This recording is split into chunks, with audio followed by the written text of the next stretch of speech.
Good morning, good afternoon, everyone. I hope you can all hear me well.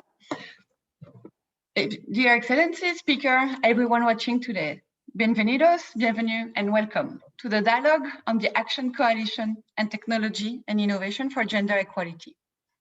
My name is Hélène Molinier,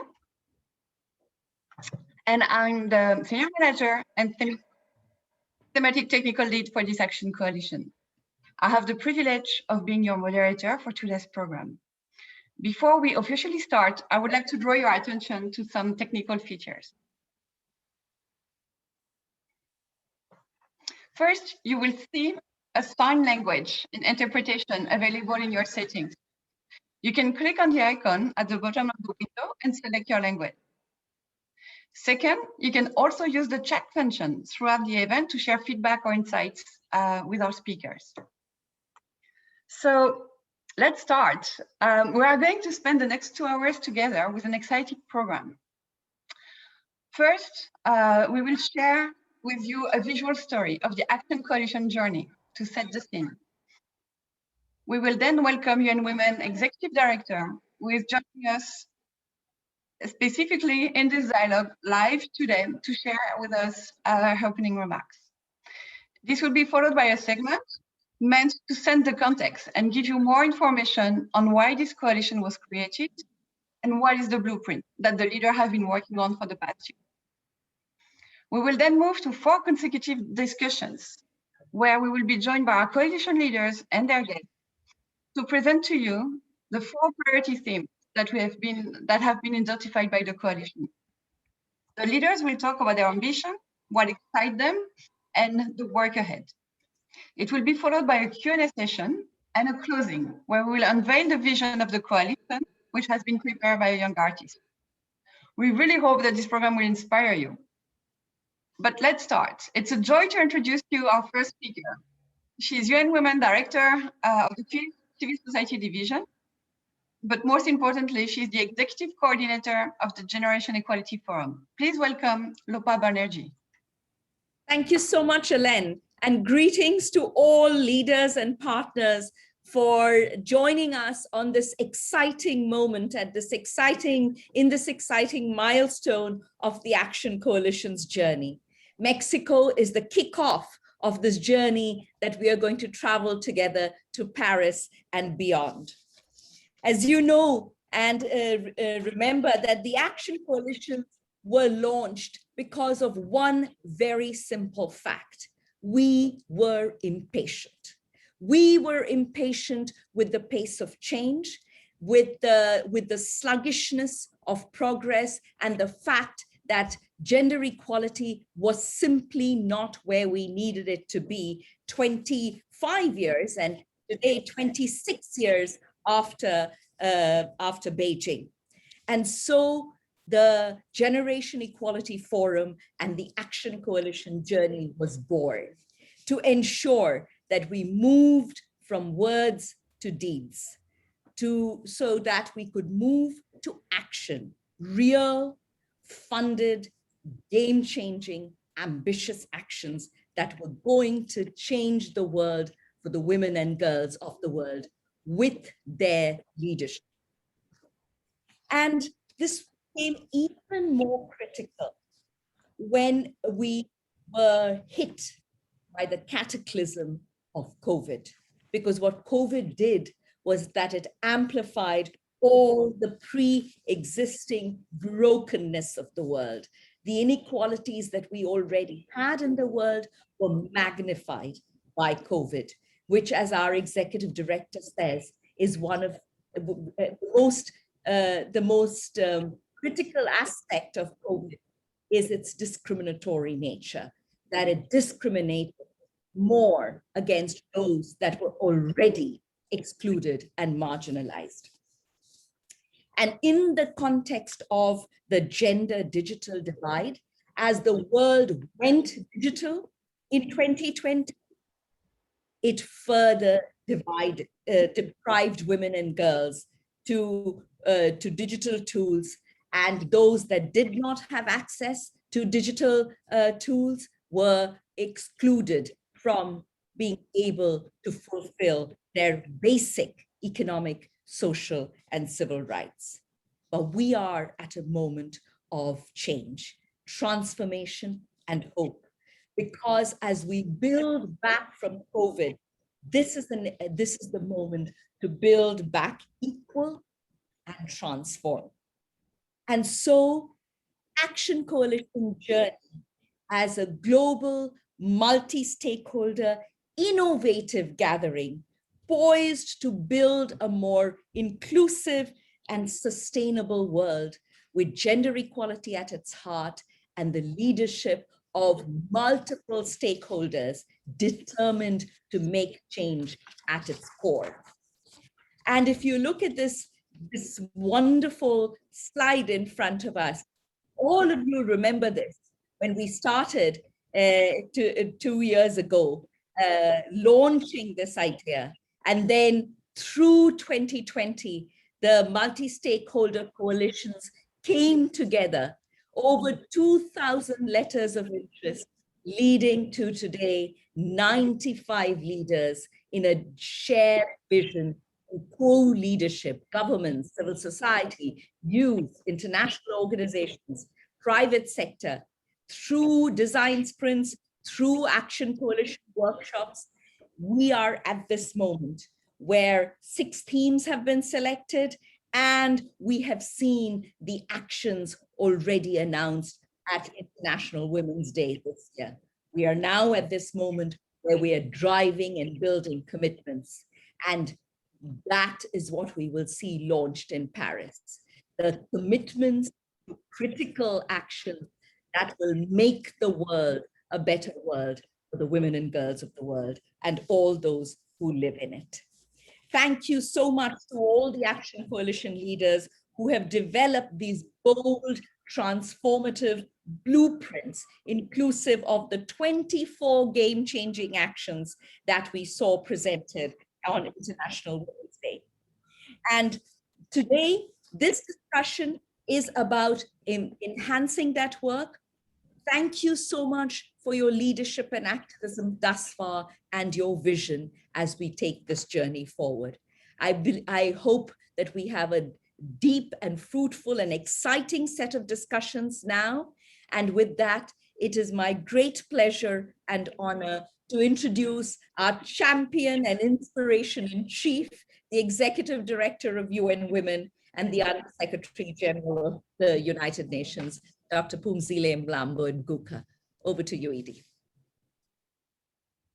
Thank you, Lopa, and good morning and good afternoon and good evening to everybody, whatever time zone you are in. It's wonderful to be at this moment in Mexico when we are kicking off the journey to generation equality, which is the journey that will take us the next 5 years. So fasten your seatbelts. The journey is beginning now here in Mexico. I want to thank also our leaders of all the action coalitions, but in particular, the leaders of this action coalition for the work that they have put into shaping this coalition and everyone who has participated. The launch of the Action Coalition on Technology and Innovation for Gender Equality is indeed a coalition that is critical for the time that we are in, because one thing that we know about the pandemic is that it is important to become a digital native, to have the skills, to have the infrastructure, and to have the policy that enables engagement with all matters digital.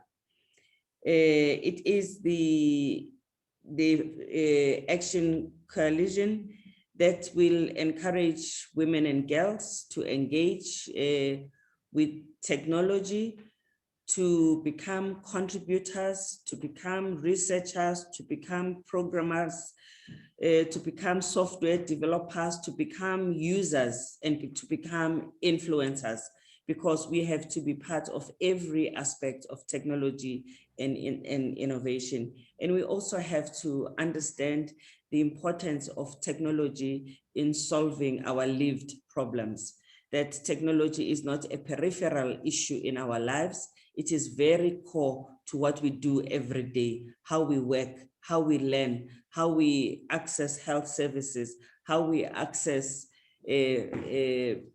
education. And therefore, we need to make sure that we have products that will make us have a fulfilling experience when we deal with technology. It's also important to enable nations to leapfrog. Those nations that have adequate access to technology indeed have a possibility to make a positive impact in their economy through the use of technology. Digital tools have also the possibility to open access to education and knowledge opportunities, as well as to increase the participation of those who are being left behind. But indeed, in the same vein, it can also exacerbate the division between the technology haves and the technology have-nots. And that is why we need to move very fast, because those that do not have access to technology are likely to be left behind, while those who have are likely to gallop and go much further. We have a gender digital divide in the world, which is of concern to us. 300 million fewer women than men are accessing the internet, for instance, on mobile, which is the more easier device to enable the use of internet. And if there's a gender divide, even on the mobile side, that is something that should concern us. So what should we want to do as this action coalition? We have identified our action. We have to keep in mind the bigger picture, that there is the infrastructure that is needed in many countries so that everyone can have access to technology. There is the need for people to own devices that are affordable so that people have devices that there is need. There is need for content to be developed so that people have content that they can use whenever they have managed to become connected. And when women have access to connectivity, we know that they normally use it for personal communications, for looking up information that is health related, and for enterprising activities, all of which are quite critical.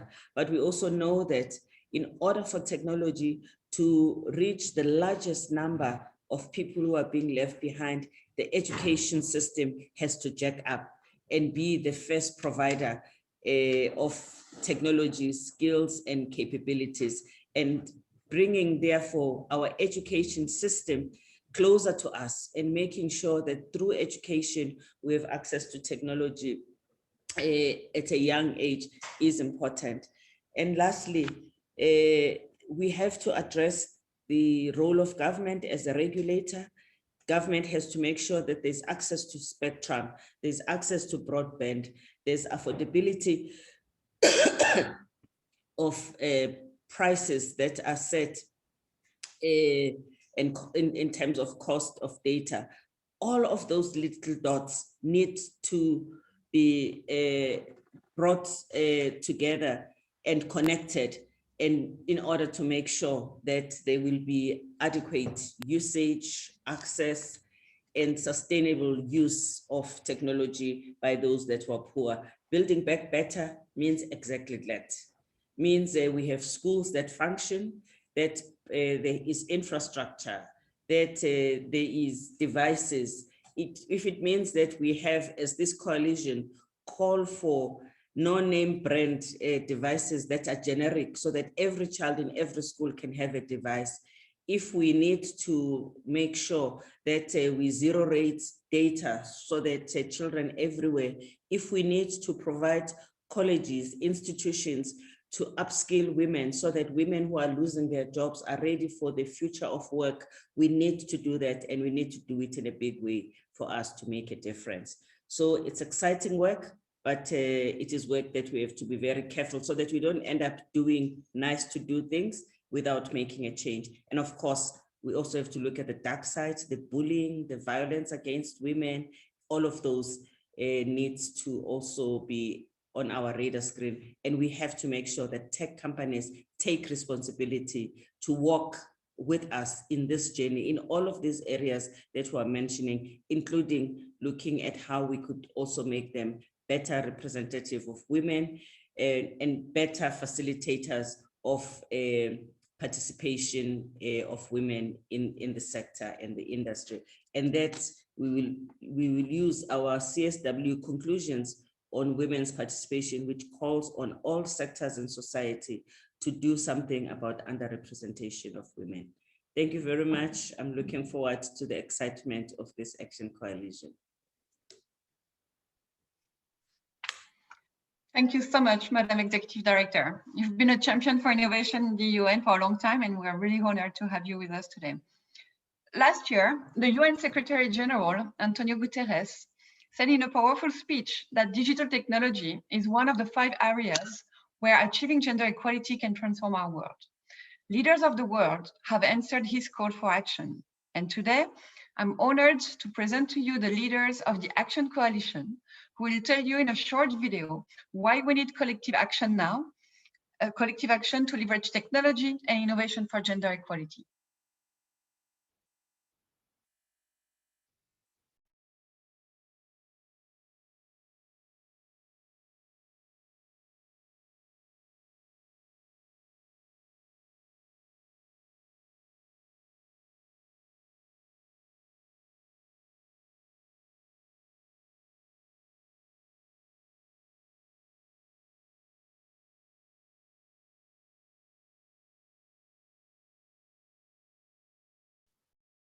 Betty, video 1, por favor. Gracias.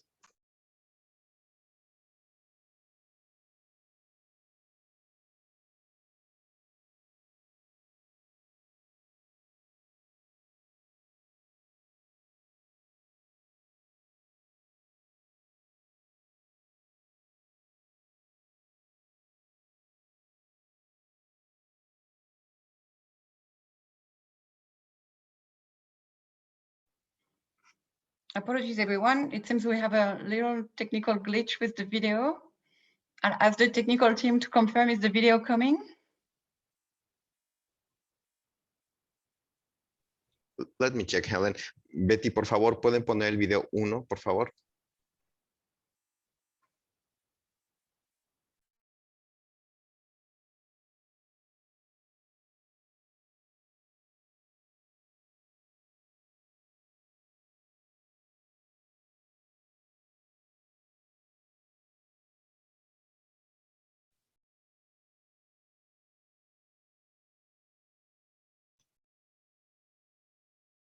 Betty, por favor, si tienen algún detalle con el video, nos pueden hacer saber para ver qué hacemos, o si pueden correr ya el video 1. Gracias.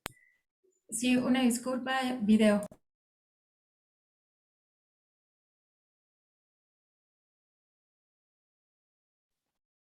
No hay audio en el video, Betty. It's an honor to support this monumental effort to accelerate progress for women and girls and lay out a path to achieving gender equality within our lifetimes. The digital revolution has been the most profound transformation of the world since the Fourth World Conference on Women in Beijing in 1995. The increasing gap in access and in use of technology has led to an exponential increase in inequalities between countries and between women and men. Como todos hemos visto, la pandemia ha aumentado la digitalización en todas las actividades de la vida, incluyendo el trabajo, la educación y el acceso a servicios básicos, convirtiendo la tecnología en una herramienta de primera necesidad. Technology and innovation for gender equality is really about building a world that is built for us and with us. Inherent biases in society show up in critical technologies that affect who succeeds and who is left behind. Young people and women have to be centered in technology and innovation in order to achieve a world that is fairer, equal, and healthier for all of us. We believe that technology and innovation can be our best friend in achieving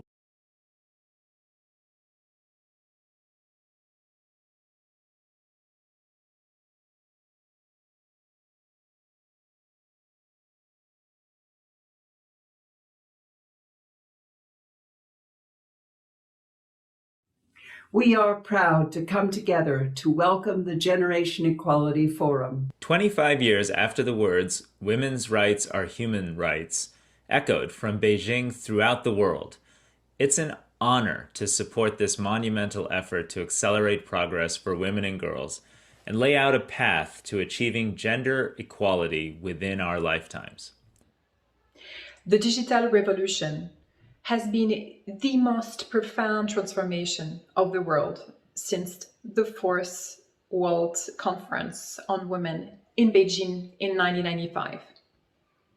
The increasing gap in access and in use of technology has led to an exponential increase in inequalities between countries and between women and men. Como todos hemos visto, la pandemia ha aumentado la digitalización en todas las actividades de la vida, incluyendo el trabajo, la educación y el acceso a servicios básicos, convirtiendo la tecnología en una herramienta de primera necesidad. Technology and innovation for gender equality is really about building a world that is built for us and with us. Inherent biases in society show up in critical technologies that affect who succeeds and who is left behind.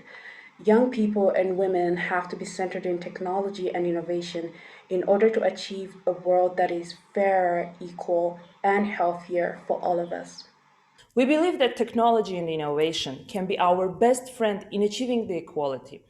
They can be mean for us to exploit the best of our potential and solve the social problems that the world is facing now. Consequences of wars, pandemics, disasters, and not only. Digital is the powerful accelerant we need to get the SDGs back on track.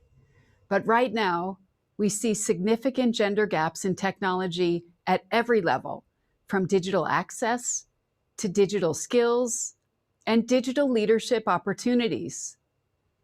Women and girls are still globally lagging behind in technology and innovation in one way or another.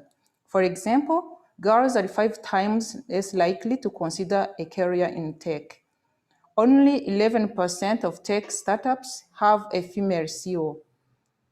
1 in 5 girls have left or significantly reduced their use of social media platform after being harassed. Our partners are relying on digital tools for their movement building work more than ever before. These new tools and technology systems are critical to sustaining feminist movements. At the same time, feminist groups face unprecedented levels of online harassment and censorship. Gender equality is not a women issue or only a basic human right. It's crucial for sustainable future and inclusive societies. We are aware that tackling gender equality is an intricate and lengthy process, but we strongly believe that digital technology can help fast-track progress. We need to take action now because we have to innovate and use technology to tackle the accelerating inequalities that are affecting the livelihood, dignity, autonomy, and safety of girls and women in a rapidly digitizing world.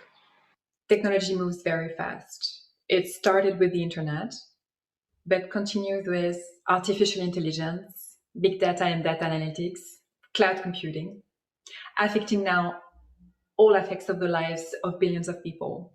We have to harness the power of data, technology, and innovation to help give women equal voice, equal pay, and economic resources, and to identify new gaps we need to fulfill and new opportunities we need to seize.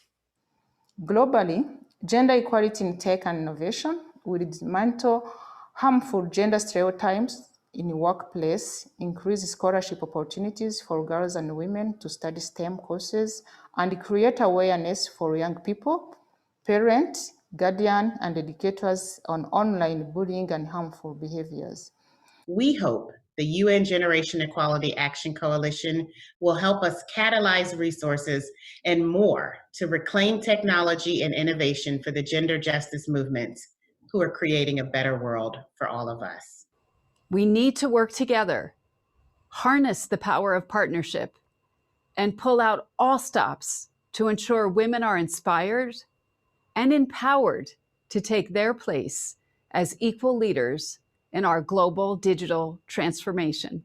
So let's go forward with courage, conviction, and determination to achieve transformative change for generations to come, to take bold decisions, to capitalize action and deliver concrete results, to make international commitments a lived reality for women and girls everywhere. El escenario post-pandemia nos abre una oportunidad única para reconstruir mejor, promoviendo una reactivación económica con perspectiva de género, impulsando acciones audaces que nos permitan cumplir un rol protagónico en la revolución digital. As we start a drive for commitments to be announced at the Generation Equality Forum in June in Paris, we commit to mobilizing all stakeholders for bold and ambitious commitments in our areas of expertise. It's time to move from words to action.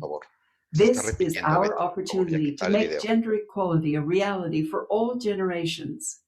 Join us and act for equal by making a commitment today.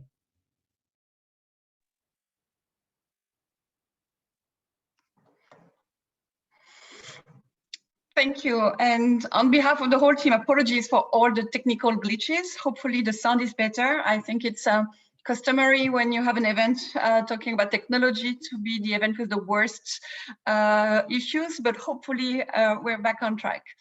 So now I'm going to take a couple of minutes to go through the Action Coalition blueprint in its various elements. So we're calling it a blueprint because it's a design plan on how to achieve accelerated results.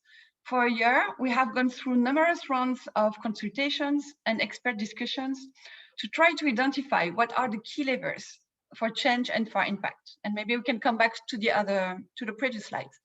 So let's start with the vision. Technology is not just about job or the economy, it's about being able to live a fulfilling life. This is why in our vision, we want by 2026, women and girls in all their diversity to have equal opportunities to safely and meaningfully access, use, lead, and design technology and innovation with freedom of expression, joy, and boundless potential. In this vision, you can see that we call for collective responsibility, especially for governments and corporations, to develop bold gender transformative action, to widen innovation ecosystem, to embed transparency and accountability in digital technology, and expand inclusive digital economies. So to translate this vision into actionable commitments, what we did is that we reviewed the current landscape and tried to identify where a multi-stakeholder approach could be a catalyst for change. All the available data show that the gender-digital divide is a multidimensional phenomenon. So for us to be impactful, we needed to identify tactics that will bring long-term transformational change. It means designing a blueprint that would help remove the current barriers, the one associated with traditional social norms, with lack of education and skills, with the cost of devices and data, trust and safety concern, but also lack of investment and accountability system. So we have 4 priorities. And the first one is to bridge the gender digital gap in digital access and competencies. Our ambition with this priority is that by 2026, the gender digital divide across generation is reduced by half. And in order to do that, we have identified 3 tactics. This will allow us to accelerate meaningful access to digital technologies, but also universal digital literacy. The first one of this tactic is on service delivery, to develop solutions that improve accessibility of digital services, of distance learning, but also increase affordability of devices and data plans. The second one is on financing, to advance innovative financing mechanism to meet the demand for 21st century skills. And the last one is on social norms. We want to make sure we address stereotypes, engage teachers, caregivers to prevent practices limiting girls and women access to digital tools or STEM education and careers. The second priority is an exciting one. It's to invest in feminist technology and innovation. And here, our ambition is that by 2026, we increase investments toward feminist technology and innovation by 50%. Our first tactic and priority is to drastically increase investments toward innovation processes that specifically generate gender transformative impact and respond to women and girls' most pressing needs. The second tactic is to try to work with public and private sector actors for them to adopt policies that embed gender in technology development and innovation so that we prevent biases, but also foster knowledge exchange.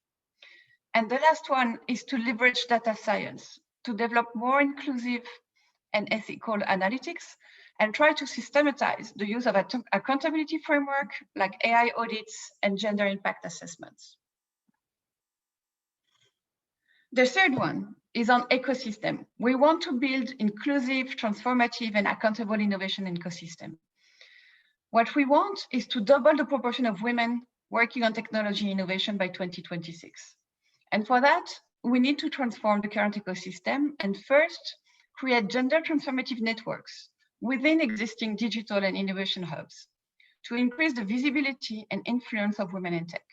We want to stimulate collaborations and provide mentorship opportunities.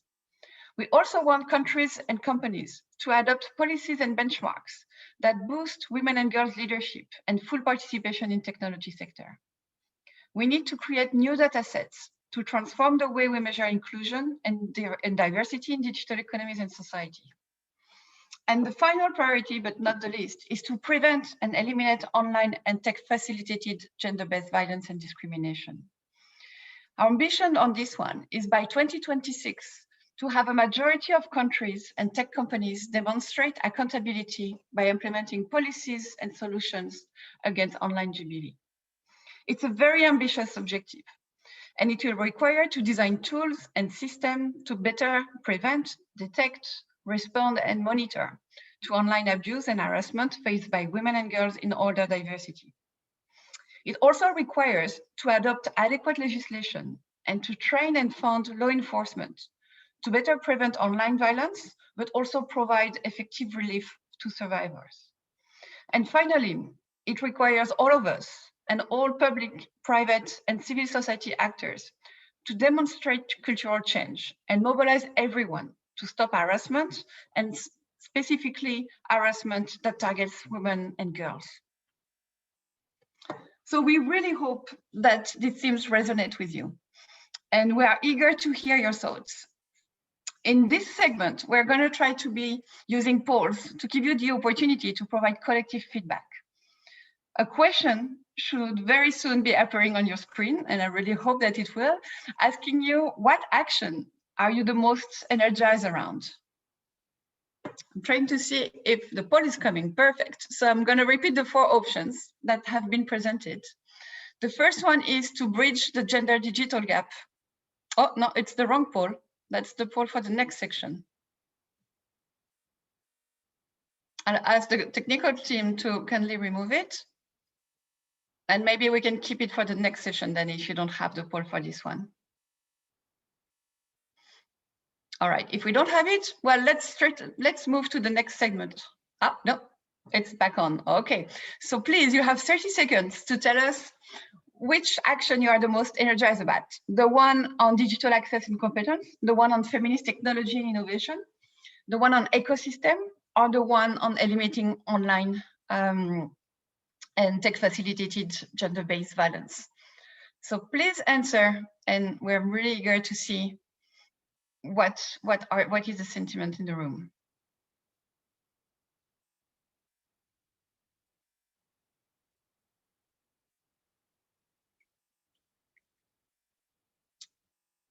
I'll ask the technical team to kindly put the results when they're ready.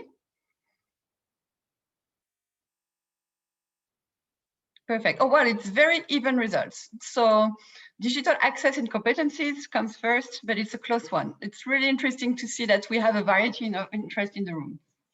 All right, now it's my great pleasure to move to our biggest segment. And in the next part, we're going to have leaders joining us on 4 consecutive panels with their special guest moderators. And as mentioned earlier, they will speak one after the other about each of these themes so that they can talk in more details about their ambition, but also what they hope to achieve in the next 5 years. So for his first discussion, I'm pleased to introduce Miriam Kakii. She is connecting from Kenya. She's a telecommunication engineer by training and the co-founder of Zero to Code Africa. Miriam, over to you. Thank you, Helen, and hi, everyone, and thank you for joining us today as we talk about bridging the gender gap in digital access and competence. I would like to ask all of you, did you know that there are actually 327 million women less than men who can access the digital space, such as the internet? Well, joining our discussion today, we have the Vice President of the Corporate Communication and External Affairs of Koch Holdings. Koch Holdings is one of the private sector leads of the Action Coalition on Technology and Innovation for Gender Equality. That is Oya Kizil. We also have the Senior Gender and Development Advisor of UNICEF. UNICEF is also one of the Action Coalition, one of the leaders of the Action Coalition on Technology and Innovation for Gender Equality. Kakii Alleman, thank you as well for joining us. So my first question goes to you, Oya. We are all curious to know what is the ambition of the coalition in prioritizing this theme. Maybe you could tell us why it is important to you and how would success look like in your organization. Oya? Yes, hi Miriam. I cannot start my video because the host has stopped it, so I think it's up to them to restart my video.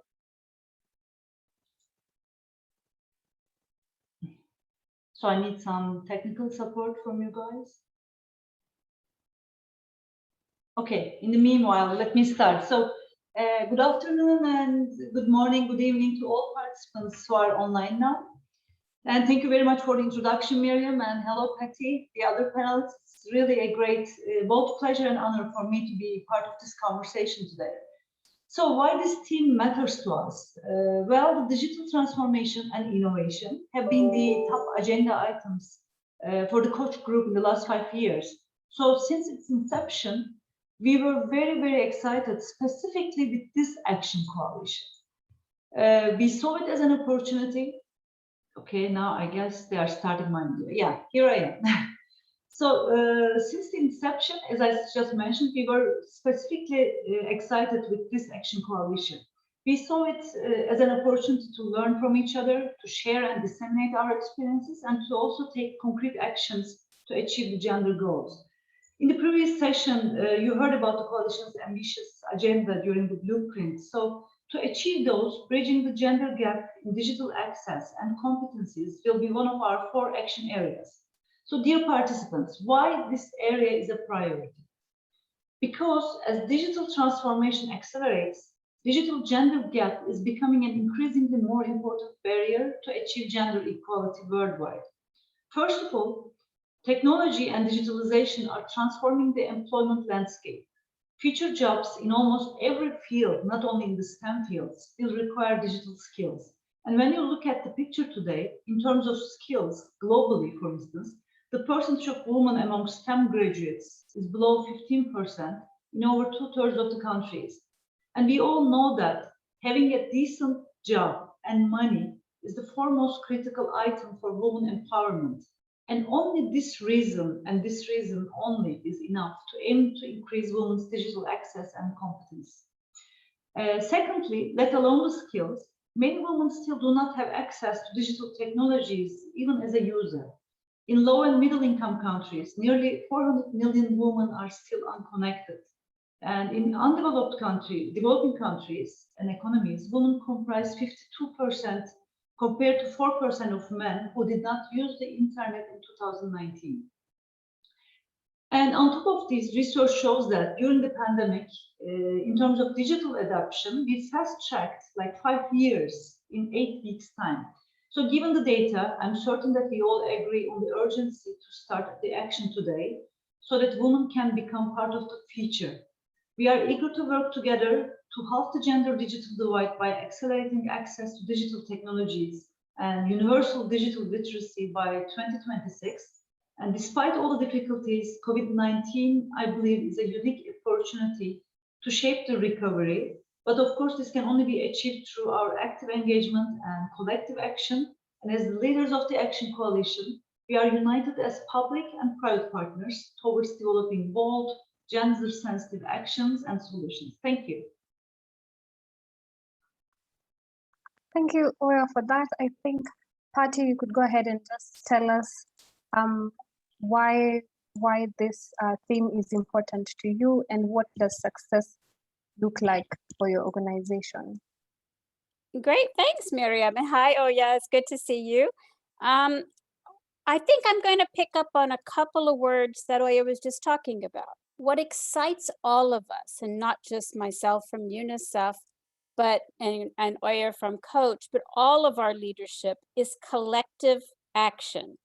And I'm looking at the comments coming in the question and answer box, and I really want to encourage, I know everyone's having some difficulty hearing us and seeing the videos, but put your thoughts in there, because it's things like Melanie and Carmen, you're putting in as questions and answers that really is going to help us shape these actions, these tactics that we can all galvanize behind.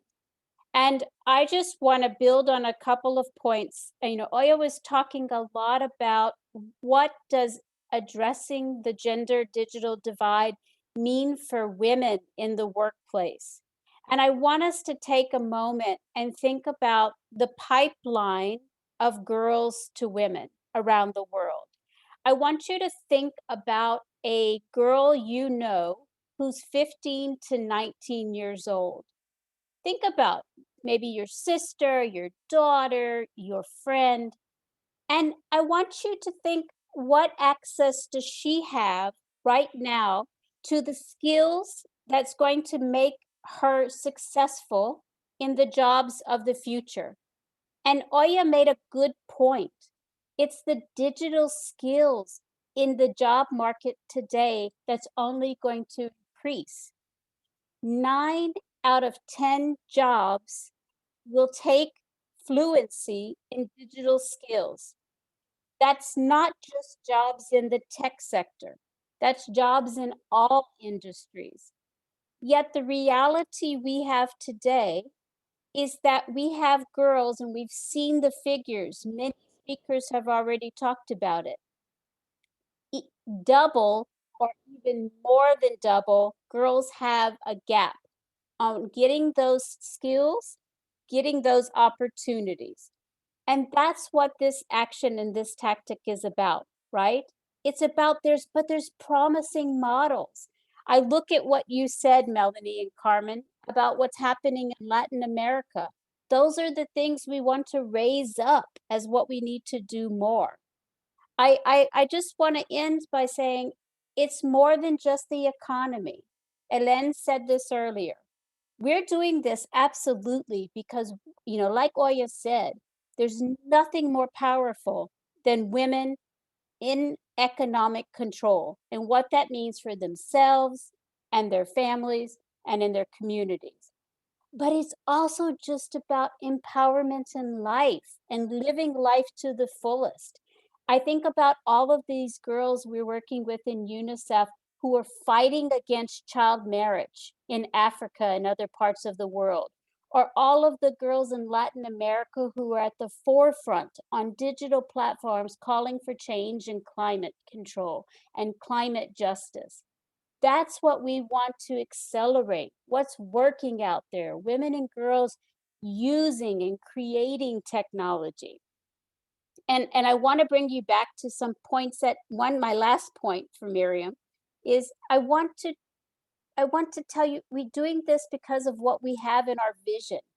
And I want to repeat some of those words that's in our vision as a leadership group and Action Coalition. It's about freedom of expression. It's about joy, and it's about boundless potential for every girl and woman to live their life to the fullest. Over to you, Miriam. Thank you, Patty and Oya. I think I particularly like how you stressed that it takes a collective effort, it takes a collective action to actually bridge this digital gap. And it is more about a personal fulfillment than it is about the economy anyway. So moving on to my second question, maybe Patty will go first. We're really interested in knowing what are the pathways to success and commitment making? Which tactics are you most likely incorporating, and who are the key partners we need to get on board to see this impact? Patty? Great, thanks, Miriam. And I just want everybody to know who Miriam is. She's an amazing youth activist herself, and I hope she talks about that, because what she's doing to really change the lives of so many girls is so inspiring. So I hope you do bring in your own story to this, Miriam, and let all of these wonderful participants know what you're doing in leading the change that we want to see. But to answer your question directly, and again, I want to take people back to those tactics that Hélène was going through, those real specific things that we think are going to be game changing. They're going to be bold change when it comes to access and connectivity for women and girls. I want to give you a figure. There's $21 billion in existing impact investments that we should be tapping into to make a difference in the lives of women and girls' access and connectivity. That's everything from education technology investments to other types of investment. Think about your community you're sitting in. You have private schools who are teaching digital skills. You have all of the sort of private companies that are producing devices and connectivity platforms. But we need to make sure all of that investment has the same heart and objective that we do in this Action Coalition. And that's making sure that gender digital divide that we've talked about so much here, those skills that you need, the connectivity that you need, the safety that women and girls need to be users and creators, that everybody has that as their intentional focus of what they're doing in their different efforts. So when we talk about innovative finance, it sounds like a big word, but what it is just trying to take advantage of all of the private money, the public funds. How do we capitalize all that together with a united effort to make the most of this digital revolution? And that's what's most exciting for us at UNICEF. We believe in all of the tactics and all of the actions that we're talking about here today. But if we can mobilize a collective community at over $21 billion to get behind these kind of intentions to close the gender gap for women and girls, the impact of that is just enormous. And it's by mobilizing those funds with the expertise of all of the people that we have here today who really know what that means. We know the promising models of how you do this, right? We know there's ways that work, and that's what we want to bring together and actually just have, again, it's collective impact at the scale that we need. And that's what I'm really, really excited about, and working with many of our leaders and others across who I see have joined us as attendees. So it's a very exciting tactic that we hope will have incredible change in 5 years. Thank you, Patty. To you, Oya, what are your thoughts on which tactic you are mostly implementing, and which partners are you getting on board to see the impact that we're hoping to see? Well, thank you, Miriam. So Patty has mentioned the importance of financing and service delivery as tactics. And I would like to really emphasize the last tactic, which is social norms. Traditional stereotypes create gender inequality in all spheres of life, including work and family. And I believe it's maybe in the bottom of the all kind of gender inequality is the social norms. So Koç Group is also a good showcase for this, because we mainly operate in traditionally male-dominant industries, including energy, automotive, and consumer durables, where gender biases are deeply rooted.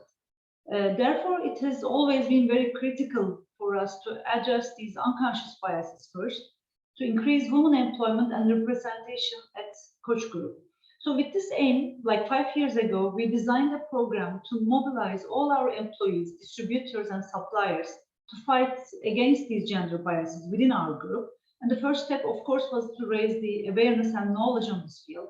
This is why we conducted face-to-face trainings, not online, face-to-face trainings, which reached to more than 100,000 people in total. I mean, we have 90,000 employees, and then with our distributors and I mean, our ecosystem, we reached 100,000 in total. So after that, each of our Koç Group company tailored and implemented their own program to prevent the gender bias, approaching the issue from a different dimension. And I will share 3 examples that address the issue from different dimensions to give you an idea. The first example is about occupational gender bias, which is very strong. Arçelik LG, the market leader in the Turkish air conditioning industry, they had very, very low women employment in their production lines. So with the leadership of the production team, the company identified 3 major biases against women, which were: women are not resilient enough, women are emotional, and women prioritize personal life over work. So these were the 3 major biases. In order to disprove these biases, the company piloted a production line composed of female employees entirely and measured productivity, absenteeism, and error rate across all their production lines. So the pilot production line outperformed actually in all areas, and the team discredited all biases with solid KPIs. As a result of this pilot initiative, now the company decided to continue with 50% female participation in their production line. So my second example is on the importance of mentoring to fight the self-barriers and self-limitations, actually, which girls put on themselves. And the example comes from our Ford Otosan, which is a Ford JV in automotive sector. So when we took the decision to increase the ratio of women employees in Ford, we realized that the size of our pool, which is basically the number of women engineering students, were very low. So we invested in training, mentorship, and internship programs that encourage young women in Turkey to enter engineering and new generation R&D fields. And the final example is on the importance of gender-sensitive communication. A joint study of actually Georgetown University and UN Women, which I listened in UN Women conference 4 years ago, it proved that media and mass communications are very, very powerful in terms of influencing gender perceptions in society, even more powerful than the education itself. So with this in mind, and with the highest media spending, companies and brands play a critical role in this all over the world, not only in Turkey. I mean, we have to realize this power and we have to use this power. With the highest media spending, companies and brands with this perspective can utilize their strong marketing and advertising power to eradicate stereotypes and to inspire women and girls as well as men and boys. And this is what we did. We created a guideline and we used it all across the Koç brands and Koç Group companies. So in a nutshell, I don't have much time, but I can go on and on. But the point is, as gender biases themselves are very complex, we have to pay utmost importance to design holistic programs that includes different interventions as well as different stakeholders. Our experience from the Koç ecosystem actually clearly demonstrates that as the Action Coalition, we need to detect and eliminate detrimental gender stereotypes that move girls away from STEM education. And to do that, we need to engage all parties. Collaboration is key to success.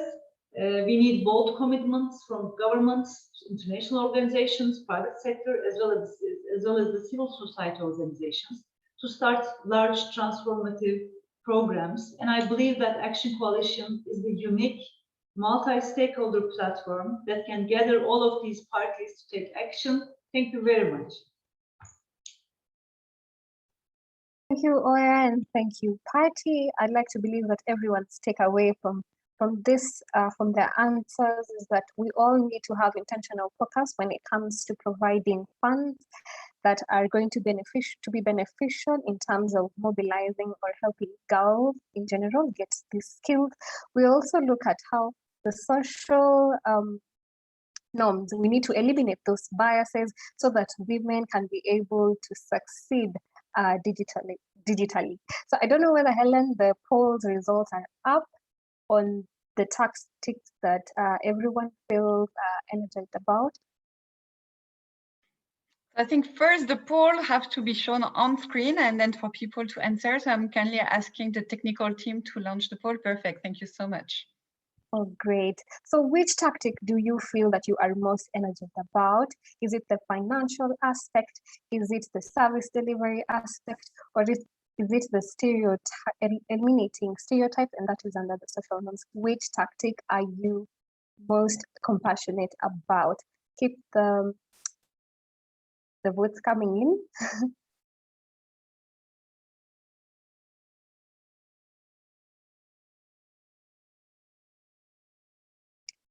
Oh, the results are ready. Well, everyone, or rather the majority, feel that the social norms, in this case, eradicating stereotypes and biases against women, will definitely help them succeed online or succeed digitally. Well, that brings us definitely to the end of our session. I'd like to thank Oya and Patty, these two phenomenal ladies, for highlighting what needs to be done in order we can bridge the gender gap, as it is an essential way of ensuring that women can equally contribute to fully better the society, the economy, and definitely for self-fulfillment. Thank you so much. Maybe I'm going to intervene here because this is such a dynamic discussion. Miriam, tell us for 1 minute what you're doing to do this in Kenya. What are you doing to really break these stereotypes? Because it is the key to all of this. Just 1 minute. Okay, so as a co-founder of Zero to Code Africa, it is an initiative that was formed under digital grassroots. We as an initiative felt the need to ensure that kids between the age of 6 and 13 can be well equipped with these digital skills and are able to access digital literacy material. So in this case, we are really looking at creating content, especially localizing the content for our kids in Kenya, so that they can be able to, get equipped with these skills, get this knowledge, get this information, know how they can actually succeed online, and specifically also encouraging girls to, be the ones to take the initiative to come online. It is very sad to find that when I was even doing engineering myself, out of a class that had over 80 students, only 10 were girls. You can imagine even by the time we were graduating, the number was actually really small. So Zero to Code has taken it upon itself to ensure that we are increasing those numbers in the best way possible that we can, and ensuring that we're all equipped and ready for the future, of course, with the skills and digital literacy that we all hope to get.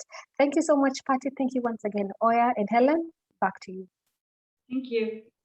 Thank you. And thank you so much, Miriam. Inspiring experience that you're running in Kenya. I'm now pleased to introduce our next moderator. She is connecting from India. Her name is Nandini Chima, and she's the Deputy Director of IT for Change. Nandini, over to you. Thank you, Helen. We all know 25 years after Beijing that it's not possible to achieve gender equality without guaranteeing women's equal access to resources. And in the current paradigm that we inhabit, what this means is that without access to and equal participation in cutting-edge digital platform and data innovations that have become the fundamental infrastructure of our economic and social systems, we can't really achieve gender equality. And this is what Ginger Zielinskie, Chief Strategy Officer from Data.org, is here to talk with us today about why and how the second prong of the Action Coalition blueprint on investing in feminist technology and innovation is critical and important. Data.org was founded in 2020 as a platform for building multi-stakeholder partnerships to leverage data science for social impact with support of Rockefeller Foundation and MasterCard Center for Inclusive Growth. Ginger will be bringing in perspectives of both Data.org and Rockefeller Foundation into this discussion. So Ginger, to kick off this discussion, I would like to ask you to share your thoughts on why investment in feminist technology and innovation is an urgent priority for the Action Coalition on Technology, and what is the kind of feminist technology and innovation that we need to be investing in? Thank you so much, Nandini, and thank you to everyone for having us today and for engaging in this critical conversation. The ambition of the coalition is to unlock the potential of millions of women to be technologists, entrepreneurs, and leaders in the 21st century by driving material investment in feminist technology.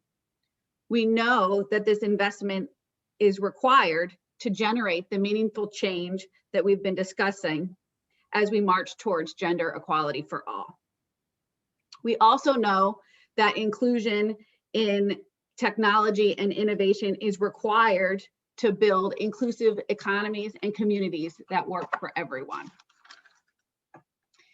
In regards to why it's important, obviously many of our speakers have addressed the criticality of the moment that we find ourselves in.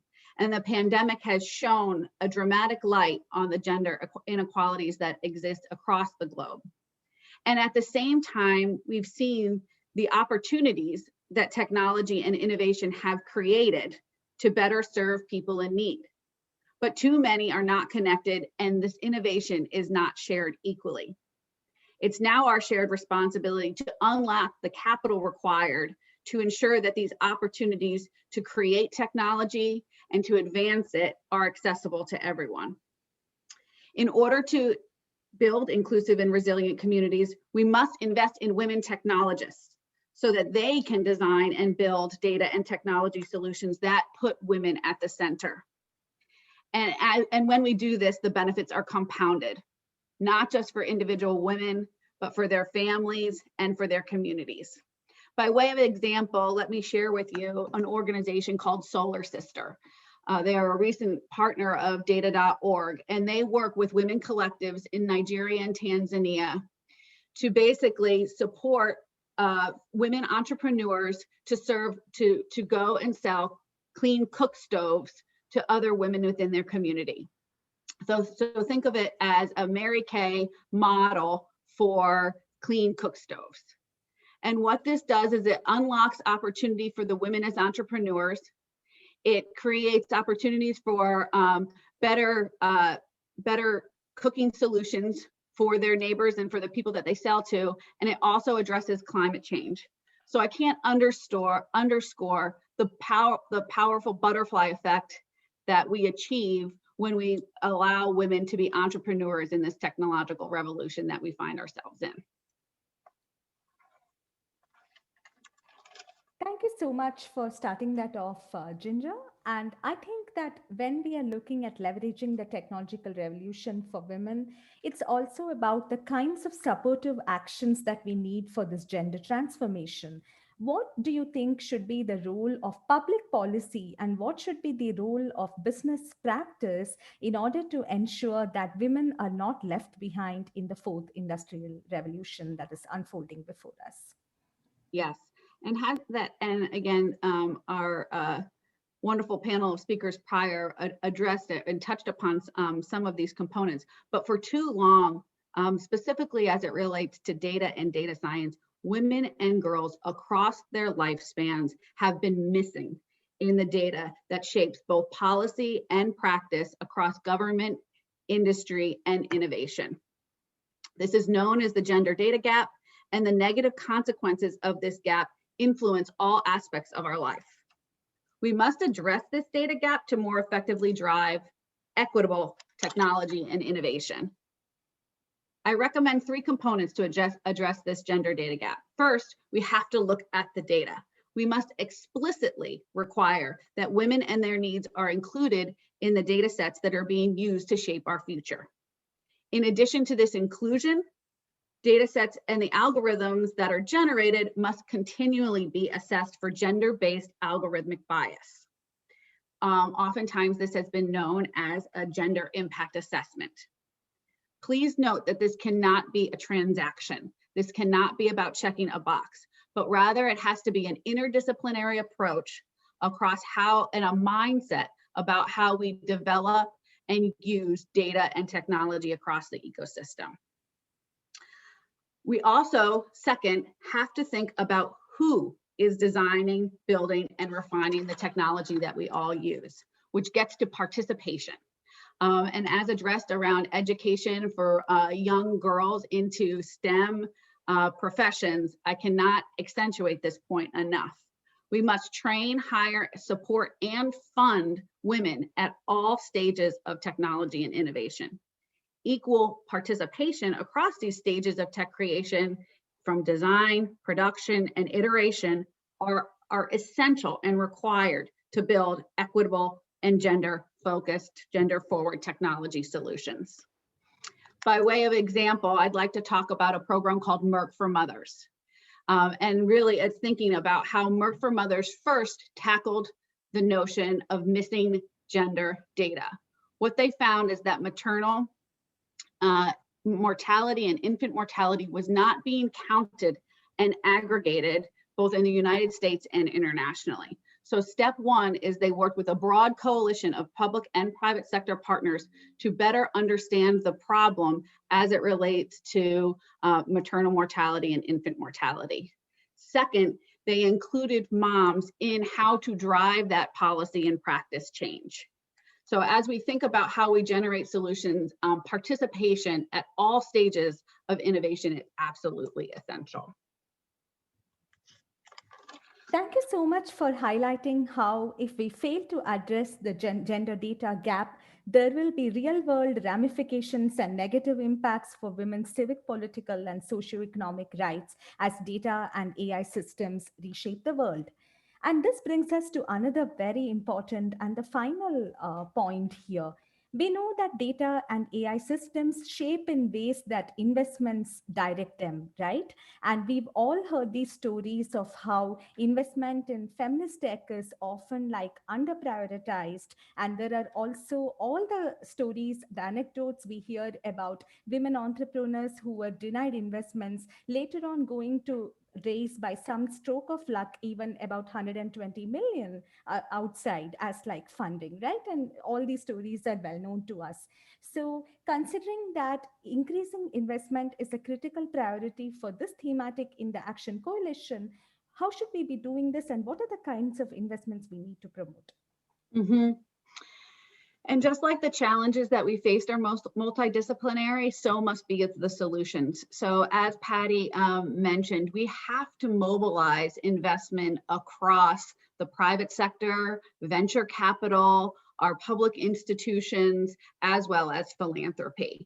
We need to invest in more women as entrepreneurs in developing solutions related to social impact using technology and innovation. We have to unlock the potential for more women as inventors. And again, the ripple effects of this only allow us to feel those positive contributions, not just for that woman, but it's been demonstrated over and over again, the ripple effects. But truly, in order to achieve meaningful change, our investments have to meet the size of the demand required. They must be interdisciplinary by design, building bridges between social impact, data science, innovation, and technology. Increase funding to women-led startups and entrepreneurs will obviously be essential, and that's why we call upon the venture capital community to increase their funding going to female entrepreneurs. Also, increased support in talent generation and upskilling is absolutely critical, so that we can then have more inventors and entrepreneurs with whom to create and invest in partnership. And thirdly, I just want to talk about the power of pooled funding. No one entity will unlock the capital that's required to make this transformation. And so there's great opportunity here today and over the next couple of months to articulate how we can come together as a community and generate pooled funding mechanisms that can truly move this initiative forward and invest in women and girls across the technology spectrum. And that's exactly the role that data.org was created to play, is to serve as a neutral platform where we can bring a cross-section of our tech partners, our private sector partners, our financial partners, as well as our social impact partners, philanthropy and government to really create the mechanisms by which we can be interdisciplinary and aligned as it relates to the side to meet the size of the demand that we see in front of us. Thank you so much, Ginger. I would just like to request Helen and our tech support team to pull up the poll on the tactics for this segment.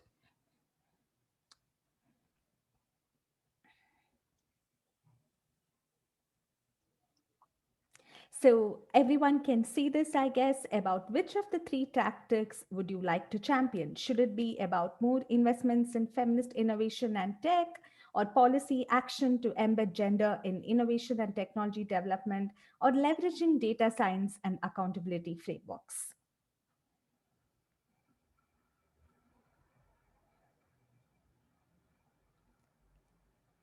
We shall wait for the results to get processed, waiting with bated breath on what the verdict is.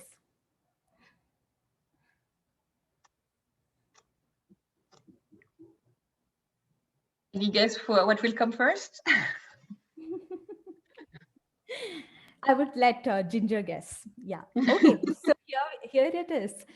So I think, I mean, the vote is overwhelmingly for policy action. And I think that's very appropriate, because without appropriate public policy frameworks, the gender digital divide will manifest into an unbridgeable gender data chasm.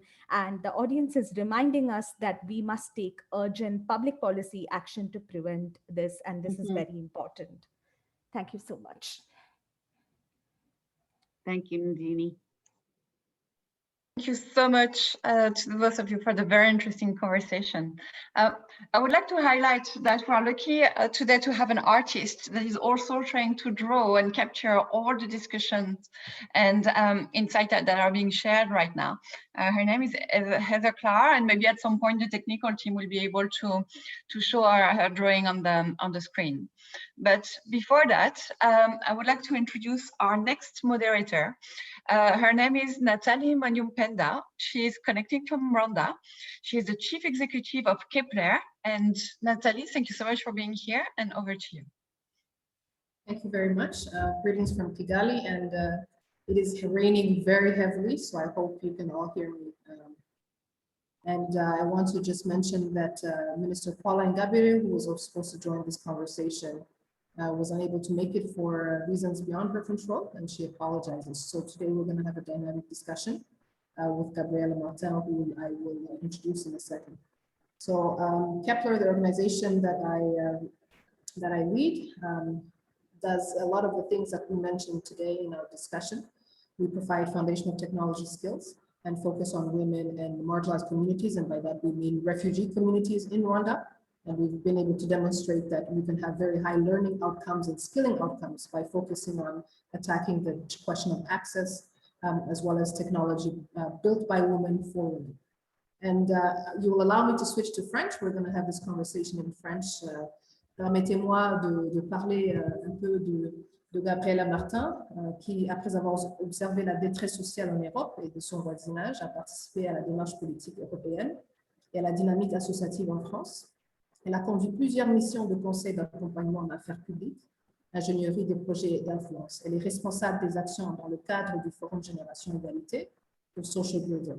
Dans le contexte, Social Builder est un acteur clé dans l'innovation qui conjugue technologie et formation en faveur des femmes. Dans cette lignée, par rapport à la coalition qui a l'objectif de bâtir ou renforcer des écosystèmes inclusifs, transformateurs et responsables et redevables, parlez-nous un peu de pourquoi la coalition donne priorité à cette action, pourquoi c'est important et surtout dans le cadre du Covid-19, dans la pandémie du Covid-19.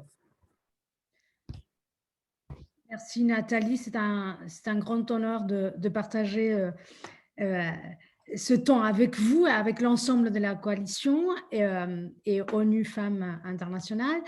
En 2020, donc la pandémie nous a révélé dramatiquement ce qui se passe dans des pays fragmentés, au sein desquels certains ont accès pleinement à la technologie, d'autres non.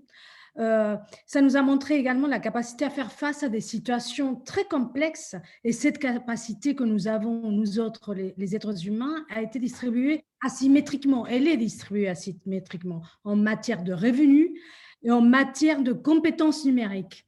Les femmes au sein dans ces contextes manquent d'alternatives pour surmonter cette fracture. Et donc, cette fragmentation et cette fracture existante pour certains, au lieu de se rétrécir, s'approfondit. Donc, pour nous, au sein de la coalition technologie et innovation, les échanges ont porté sur un changement de perspective, sur un changement de regard qui favorise le déploiement à plus grande échelle des réseaux, des hubs, d'accélérateurs qui créent des solutions pour et par les femmes. Nous estimons qu'il est possible à plusieurs d'accélérer l'impact de ces solutions. Le principe de l'initiative et de ces écosystèmes, le principe d'action est simple. Il s'agit de réunir autour d'une communauté d'action différents acteurs, d'intégrer une approche genre dans l'élaboration des technologies, de favoriser des approches multiparties prenantes dans la conception de solutions et de garantir l'accès aux services et à l'information en toute sécurité pour les femmes. Ça n'a pas été secret pour personne. La crise du Covid met en lumière les inégalités et met également en lumière la recrudescence des violences envers les femmes sur la toile. Que faut-il faire? Impulser un changement de mentalité qui nous amène à faire évoluer notre façon de travailler ensemble pour créer des opportunités économiques pour intégrer les femmes dans ce marché de travail qui leur est parfois fermé. Il s'agit, avec la création des écosystèmes, de faire usage en juste proportion de la proposition que chaque acteur a, parce que chaque acteur a une valeur à donner pour réaliser collectivement un programme qui transforme. Quand j'en parle, quand j'évoque acteur et j'évoque cette chaîne des valeurs, je pense à une dynamique de travail collective, à un agenda commun, à des priorités pensées en commun et à des solutions, à des réponses données pour des problématiques qui ont trait aux besoins du terrain, aux besoins des jeunes filles et des femmes qui prennent en considération des contextes géographiques différents. Oui, c'est très important. Je pense même à la file conducteur qu'on voit dans toutes les actions de cette coalition, parce qu'il faut commencer par l'individuel, la femme elle-même qui a accès surtout aux digital skills. Et puis, on parle des technologies bâties par les femmes pour les femmes et qui répondent aux questions ou aux problématiques des femmes. Et là, on parle des écosystèmes. Et quand on parle de hub, je parle du Rwanda, par exemple, où on a fait face aux questions de l'accès et on a pris toutes les parties prenantes à la table pour pouvoir répondre aux questions d'accès et du skilling. La question se pose aussi comment avoir des femmes qui bâtissent ces technologies. Je vais vous donner l'exemple qu'on a parlé un peu plus tôt, que souvent encore on me pose la question, est-ce que vous pouvez nommer une femme ingénieure? Il y en a 2 ou 3. Mais si on veut avoir des leaders ou des femmes qui construisent l'IA, l'intelligence artificielle, il faut avoir ces femmes dans ces postes-là. Alors, quelle tactique, quelle Qu'est-ce qu'il faut faire, en fait? Parce que les écosystèmes, en fait, ça parle du financement, ça parle d'avoir toutes les parties prenantes à table, ça parle des politiques publiques, ça parle des hubs en question, du financement de ces hubs-là, des femmes, par exemple, qui créent des technologies qui n'arrivent pas à trouver du financement. C'est quoi les tactiques qu'il faut utiliser? Vous l'avez bien évoqué, Nathalie, en Rwanda, des expérimentations existent. Il ne s'agit pas de créer ex nihilo des réseaux. Bon, bien sûr, nous le porterons là où il n'y en aura pas, mais il s'agit de renforcer des réseaux qui existent, qui donnent des réponses à l'heure actuelle pour que à l'avenir, plus de femmes soient représentées dans l'innovation et dans la technologie. J'ai omis d'évoquer l'action et l'engagement que nous portons au sein de la coalition à travers cette tactique d'écosystème. Nous souhaitons doubler à 2026 la proportion de femmes dans l'innovation et dans la technologie. Comment faire et que faire? Renforçons des solutions qui offrent une approche 360 degrés de l'écosystème d'acteurs. L'approche actuelle, elle est souvent axée sur la dimension technique des problèmes. Elle tend à limiter la participation à certains experts. À l'inverse, une approche systémique chercherait à renforcer la collaboration au niveau régional, au niveau local, au niveau national et au-delà. Et donc, cette approche systémique qui intégrerait autour d'une table des acteurs publics, des réseaux d'experts, des féministes, des investisseurs, d'impact comme source de financement aurait à favoriser et à accroître la participation de femmes et la formation de femmes dans les métiers du numérique et dans les métiers techniques, ce dont on a besoin pour qu'elles soient représentées et pour qu'elles puissent être autonomes. Oui, je dirais c'est très important. Il ne faut pas, dans l'importance d'avoir toutes les parties prenantes à table, c'est de dire quand on travaille au niveau de primaire, de voir, j'ai vu dans les commentaires, on parlait aussi de l'apprentissage des femmes ou de l'accès de base à la technologie.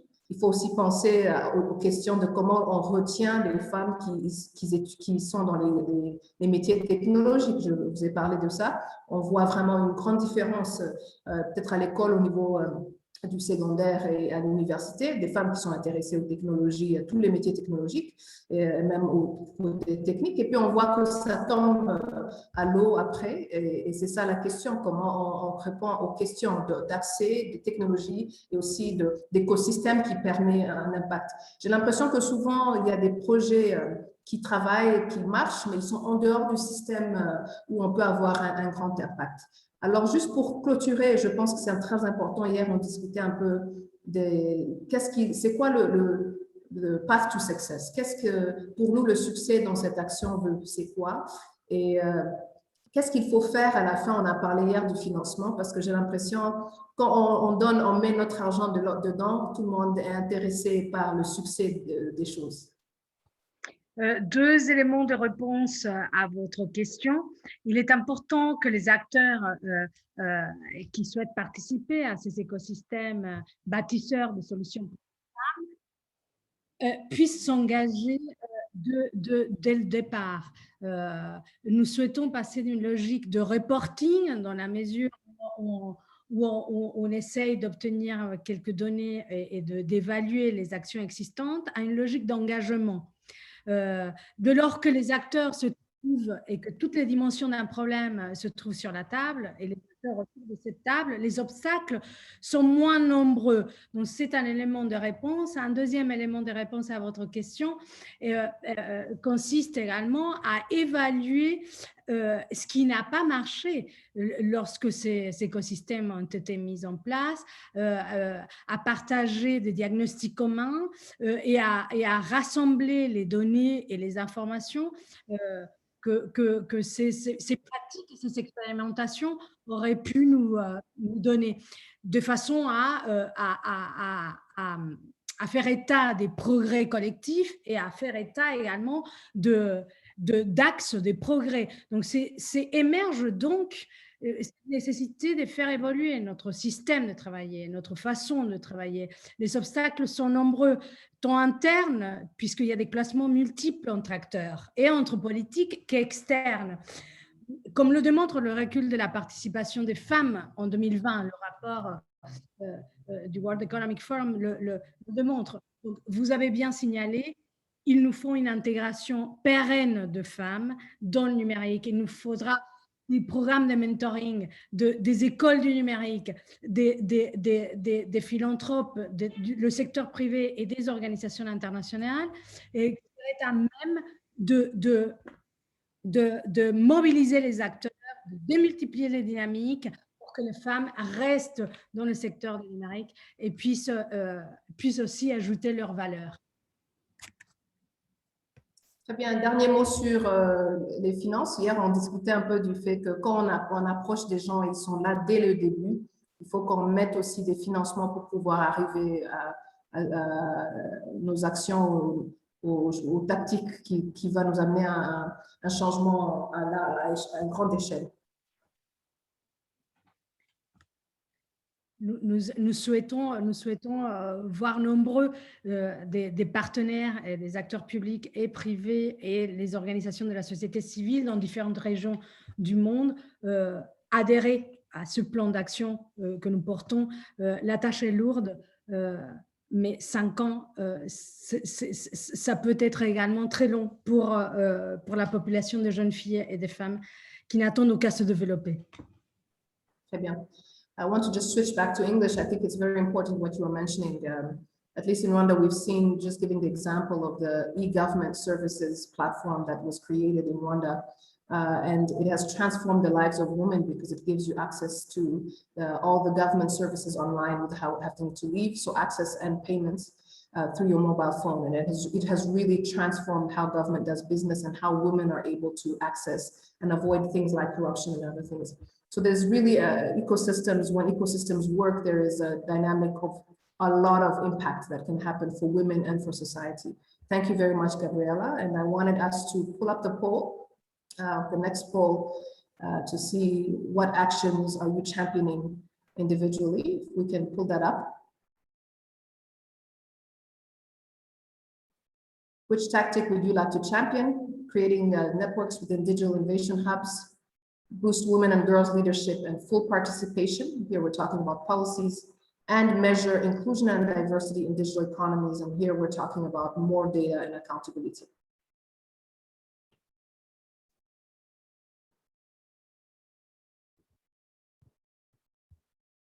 So we'll just check what comes up.